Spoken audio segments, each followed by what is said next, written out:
तमिलनाडु में भारी विरोध और नारेबाजी के बीच लक्ष्मणा चंद्रा विक्टोरिया गौरी उर्फ एल विक्टोरिया गौरी ने मद्रास हाई कोर्ट के जज के तौर पर शपथ ले ली। उनकी नियुक्ति के विरोध में सुप्रीम कोर्ट में दायर याचिका भी खारिज हो चुकी है। एल विक्टोरिया गौरी की नियुक्ति के विरोध के पीछे उनका पॉलिटिकल बैकग्राउंड है। आइए जानते हैं कौन है एल विक्टोरिया गौरी और क्यों उनके नाम पर मचा हुआ है बवाल। 21 मई 1973 को तमिलनाडु के पर्वतीपुरम में पैदा हुई गौरी ने मदुरई लॉ यूनिवर्सिटी से लॉ की पढ़ाई पूरी की है। 1995 में तमिलनाडु बार एसोसिएशन में एडवोकेट के तौर पर उन्होंने रजिस्ट्रेशन कराया।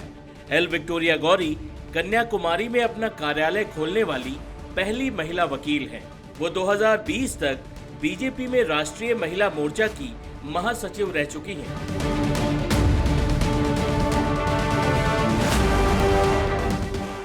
विक्टोरिया गौरी की नियुक्ति के खिलाफ मद्रास हाई कोर्ट के 22 वकीलों ने सुप्रीम कोर्ट में याचिका दायर की थी। इसमें 3 तर्क मुख्य रूप से दिए गए थे। पहला तर्क, गौरी ने अपने एक बयान में मुस्लिमों को हरा आतंक और ईसाई को सफेद आतंक कहा था। याचिका में तर्क दिया गया था कि यह बयान असंवैधानिक है। दूसरा तर्क, याचिका में दूसरा तर्क दिया गया कि गौरी बीजेपी की नेता रही हैं, ऐसे में उनकी नियुक्ति से निष्पक्षता पर सवाल उठेंगे। तीसरा तर्क, इस याचिका में तीसरा तर्क दिया गया था कि जज की संविधान में आस्था होनी चाहिए, लेकिन एल विक्टोरिया गौरी के बयानों से ऐसा लगता है कि उनकी आस्था संविधान में नहीं है। सुप्रीम कोर्ट ने इन दलीलों को खारिज कर दिया। इस मामले की सुनवाई के दौरान जस्टिस BR गवई ने कहा, जज बनने से पहले मैं भी राजनीतिक पृष्ठभूमि का था। मैं 20 साल से न्यायाधीश हूं और कभी भी मेरा पॉलिटिकल बैकग्राउंड मेरे काम के आड़े नहीं आया। इसके साथ ही सुप्रीम कोर्ट ने इस याचिका को खारिज कर दिया। अब आपको एल गौरी के उस बयान के बारे में बता देते हैं जो उन्होंने भारत मार्ग नाम की यूट्यूब चैनल को फरवरी 2018 में दिया था।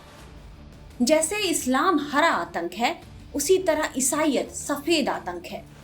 भारत में ईसाई इस्लाम से ज्यादा खतरनाक है। लव जिहाद के मामले में ये दोनों ही एक जैसे हैं। अगर मेरी बेटी सीरियाई आतंकी कैंप में रहती है तो मुझे आपत्ति होगी। यही लव जिहाद की असली परिभाषा है। एल विक्टोरिया गौरी के इसी बयान और बीजेपी से उनके जुड़ाव के कारण जज के तौर पर उनकी नियुक्ति का विरोध किया जा रहा था। लेकिन इस विरोध के बावजूद पिछले लगभग 3 दशक से वकालत के पेशे में रही एल विक्टोरिया गौरी अब मद्रास हाई कोर्ट में जज के तौर पर शपथ ले चुकी हैं।